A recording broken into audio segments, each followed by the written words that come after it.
Najbolj kulturna šola leta 2019 je postala osnovna šola Boštanj, ki jo letos obiskuje 236 učencev.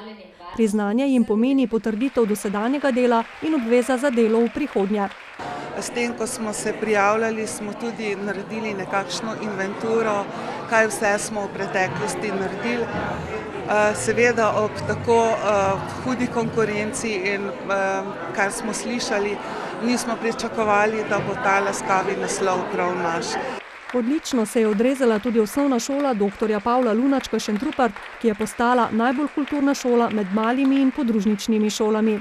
To nam pomeni zelo veliko. Seveda to je velika pohvala za preteklo delo in seveda tudi spodbuda za naprej. Dejavni smo na različnih področjih, tako od pevskih zborov, gledaliških skupin, likovnem področju, ogromno, seveda smo pa zelo znani tudi po stalnih razstavah na šoli. Med nominiranimi sta bili tudi osnovna šola Grm Novo mesto in osnovna šola Vinica.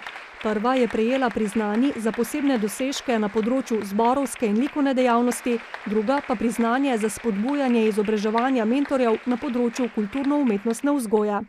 Ta priznanja v bistvu so priznanja za to, kar delamo, da delamo dobro, da smo na pravi poti. V bistvu ne delaš stvari za priznanje, ampak paše pa.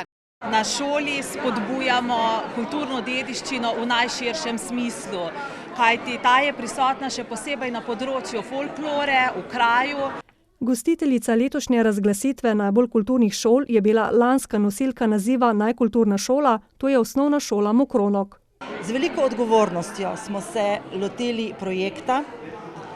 Celo leto smo iskali ideje, želeli narediti nekaj najboljšega, zato je bilo vključenih v sam projekt kar precejšnje število učencev, mentorjev, zato da je danes nastala prireditev, na katero smo lahko zelo ponosni.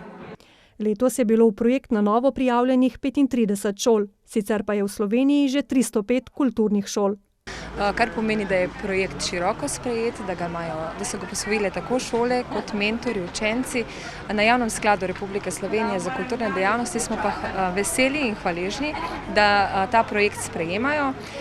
S tem raste zavedanje o ustvarjalnosti, ki ga sodobna družba še kako potrebuje na vseh ravneh, še dodaja.